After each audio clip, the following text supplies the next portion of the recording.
Here, take a cookie. I promise by the time you're done eating it, you'll feel right as rain.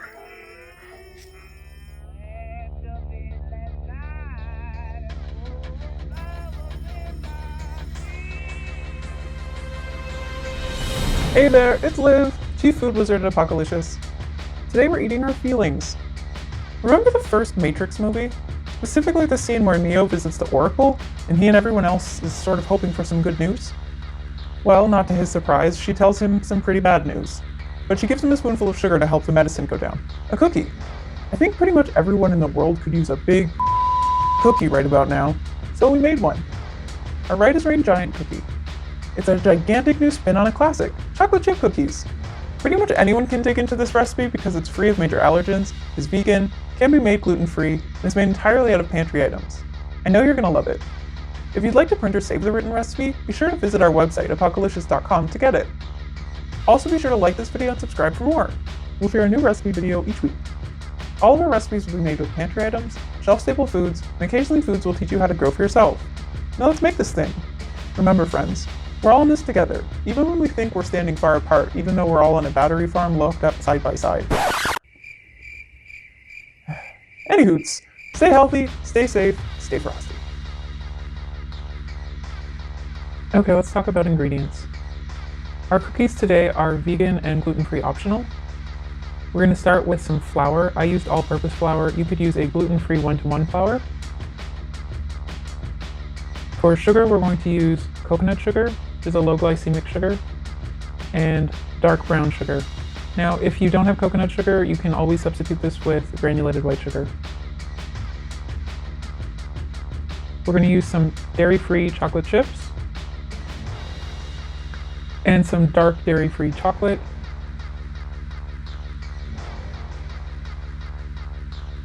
We're going to use coconut oil, salt, baking soda, aquafaba. Aquafaba is the juice from a can of chickpeas, and vanilla extract.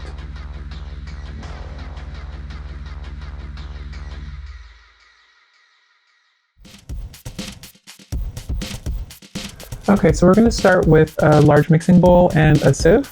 And what we're going to do is take our dry ingredients, so the flour, the baking soda, the salt, and we're going to sift them all together into the bowl, and then we're going to whisk together to make sure that everything is evenly distributed.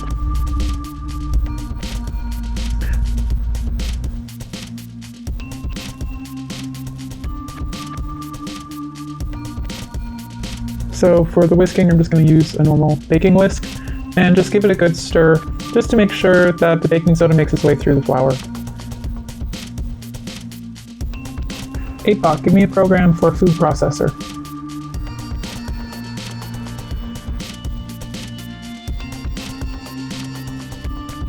Thank you! Okay, so I've got my food processor here. I'm just going to take the lid off. And now I am going to add in all of my sugar. So this is the coconut sugar. I'm also going to shake in a little bit of the dark brown sugar, make sure that everything is in my processor, so give it a little tap.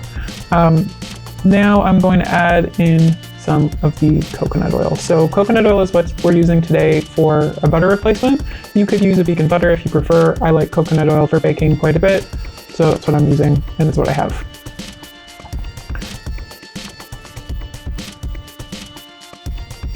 Okay, so now I'm just going to pop the lid on, and what we're going to do here is cream the butter and sugar together. So basically we just want to mix this on high until they look really smooth and even and fluffy.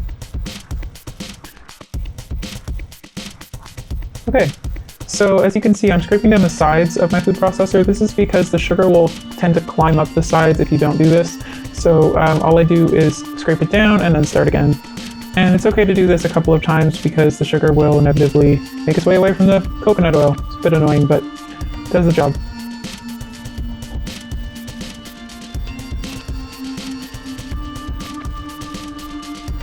Another good reason to scrape down the sides is to make sure that all of the mixture gets as evenly blended as possible.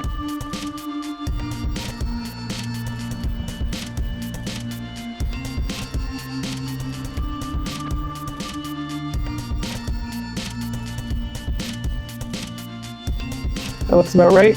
So now I'm just going to take off my lid and scrape off the side, and I'll just give you a peek as to what I'm talking about. So you can see it's a very smooth, sort of foamy, creamy mixture. Okay, so now that the butter and sugar is creamed, I am going to add in my aquafaba. So this is going to be our egg replacer today. If you don't have aquafaba, it's literally just the juice from a can of chickpeas or beans. You can use something else like a real egg if you're not vegan, or a flax egg if you are vegan.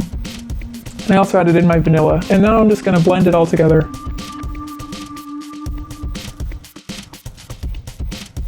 Again, I'm going to scrape down the sides. When I added my vanilla, it just sort of splattered everywhere. So it's good to do a little check and make sure everything is in the base of the food processor.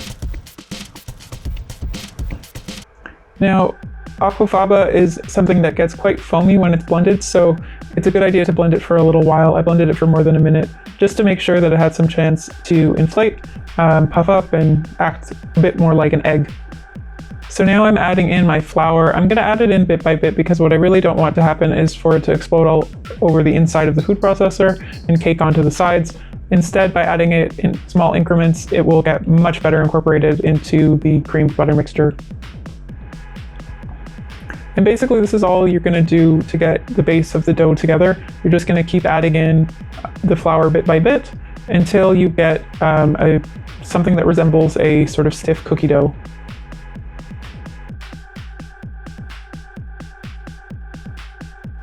And again, I'm scraping down the sides once again because the same thing happens with the flour that happened with the sugar. It tends to climb up the sides of the food processor and away from the main mixture. So just give it a scrape, make sure that it all gets incorporated well.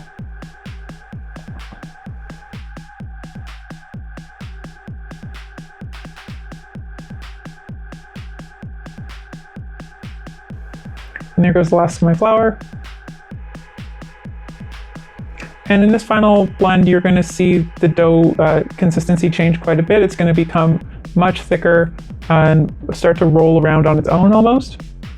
It'll almost form a ball inside the food processor on its own. And you want to pulse it and blend it just to make sure that all of the flour is evenly distributed. You really don't want to bite into any chunks of raw flour when you're eating a cookie.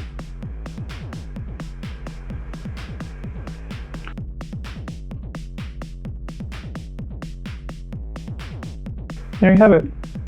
Okay, so as you can see, I am putting in my chocolate chips and dark chocolate chunks, and I'm not going to process these in the food processor because this will turn into a brownie batter very quickly if I do that. The chocolate will melt if you overprocess it. It's better to mix these ingredients by hand.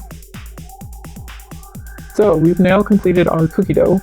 And the interesting thing about this cookie dough is that it is edible as it is because it is vegan. There are no raw eggs in this, so it is not a salmonella risk for you whatsoever. If you prefer cookie dough to cookies, then this is the point in the video to stop.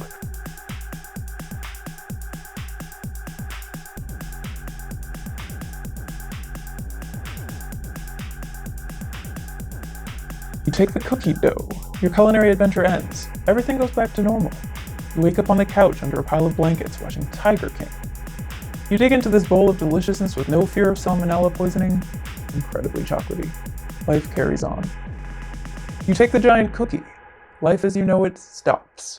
You expand your mind, learning cookie baking techniques that are guaranteed to change your life forever. It's a whole new world.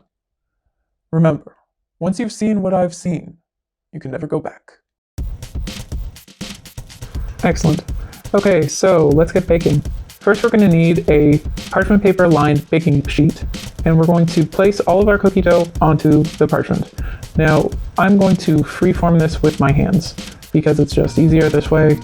I could try to roll this out, but honestly, why? Instead, I'm just going to pat it all down and smooth it into a large circle.